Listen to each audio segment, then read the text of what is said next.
இப்போ இந்த மாதிரி ஒரு ஃபிகர் கொடுத்துட்டு இதில் எத்தனை ரெக்டாங்கிள் இருக்குதுன்னு கேட்பாங்க. இந்த மாதிரி கொடுத்துட்டு ரெக்டாங்கிள் கேட்டாங்கன்னா ஃபஸ்ட்டு இது 1, இது 2, இது 3, இது 4, இது 5. அப்போ எத்தனை கிடச்சிருக்குன்னா 5 ரெக்டாங்கிள் ஆல்ரெடி நமக்கு கிடச்சிருக்கு. அடுத்து செப்பரேட்டாக பார்த்தோன்னா 1 + 2 அப்படிங்கிறது ஒரு ரெக்டாங்கிள். அதே மாதிரி 3 + 4 அப்படிங்கிறது ஒரு ரெக்டாங்கிள். அப்போ இதில் ஒரு ரெக்டாங்கிள், இதில் ஒரு ரெக்டாங்கிள் அப்படின்னு நமக்கு 2 கிடச்சிருக்கு. அடுத்ததாக நெக்ஸ்ட்டு 1 + 2 + 5 இப்படி இருக்கிறது ஒரு ரெக்டாங்கிள்.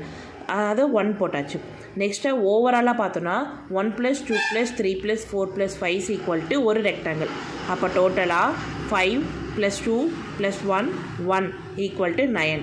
அப்போ இந்த ஃபிகரில் எத்தனை ரெக்டாங்கிள் இருந்துச்சுன்னா 9 ரெக்டாங்கிள் இருந்துச்சு.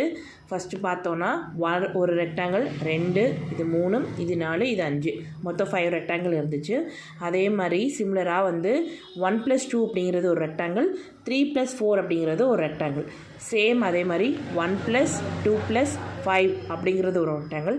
அதே மாதிரி ஓவராலாக 1 + 2 + 3 + 4 + 5 அப்படிங்கிறது ஒரு ரெக்டாங்கிள்.